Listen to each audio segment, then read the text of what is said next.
ফের পর্যালোচনা বৈঠক মুখ্যমন্ত্রীর। সোমবার বিকেল 5টায় পর্যালোচনা বৈঠক। ভার্চুয়ালি পর্যালোচনা বৈঠক ডাকলেন মুখ্যমন্ত্রী মমতা বন্দ্যোপাধ্যায়। জেলা শাসক সুপারদের নিয়ে বৈঠক ডাকলেন মুখ্যমন্ত্রী। আগের বৈঠকে দেওয়ার কাজের খতিয়ান নেবেন মমতা। হাসপাতালে নিরাপত্তা সহ একাধিক বিষয়ে আলোচনা।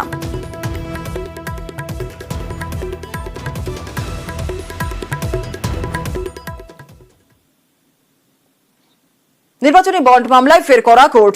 এবার কেন্দ্রীয় অর্থমন্ত্রীর বিরুদ্ধে এফআইআর এর নির্দেশ। নির্মলা সীতারামনের বিরুদ্ধে এফআইআর এর নির্দেশ বেঙ্গালুরুর বিশেষ আদালতের।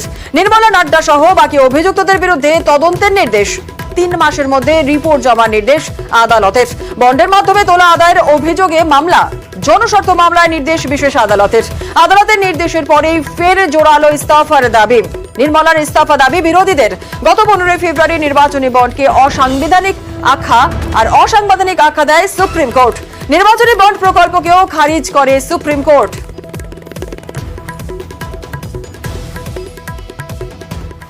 ইলেকটোরাল বন্ড দিয়ে তার নাম করে এজেন্সি পাঠিয়ে প্রভাবিত করে ভয় দেখিয়ে থ্রেট পারসেপশন যারা বলছেন না থ্রেট পারসেপশন, এই খবরটা একটু পড়বেন। থ্রেট পারসেপশন কি জিনিস? যে কেন্দ্রীয় অর্থমন্ত্রী তিনি সেন্ট্রাল এজেন্সি পাঠিয়ে ভয়ে দেখিয়ে টাকা তুলছেন, এক্সটর্শনের অভিযোগ আছে। যে ভয়ঙ্কর অভিযোগ কেন্দ্রীয় সরকারের বিরুদ্ধে, এর দায় কিন্তু শুধুমাত্র কেন্দ্রীয় অর্থমন্ত্রীর নয়, সেক্ষেত্রে কিন্তু এর দায় মাননীয় প্রধানমন্ত্রীকেও নিতে হবে।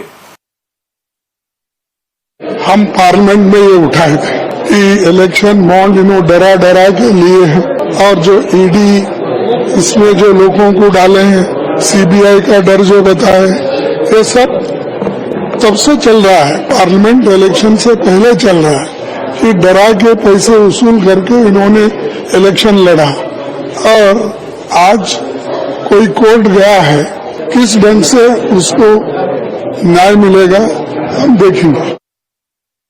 ইলেকট্রাল বন্ড একটা পদ্ধতি, ইলেকট্রাল বন্ড একটা রাজনীতিতে মধ্যে প্রবিটি বা ইন পাবলিক লাইফ এটাকে টার্গেট করে একটা ব্যবস্থা নেওয়া হয়েছে। মানে আগে সরাসরি স্বচ্ছতার মধ্যে দিয়ে টাকা নেওয়া হচ্ছে, এখন যদি সবাই চায় আবার পুরনো ব্যবস্থায় ব্যাগ ভর্তি বস্তা করে টাকা নিয়ে আসবে, আমাদের কি করার আছে? আমরা চেষ্টা করেছি। আর আইনি ব্যবস্থা, আইনের জবাব আইন দিয়ে হয়। আর এটা নিয়ে দলের অবস্থান, দলের বক্তব্য আমাদের কেন্দ্রীয় নেতৃত্বের পক্ষ থেকে জানিয়ে দেওয়া হয়েছে।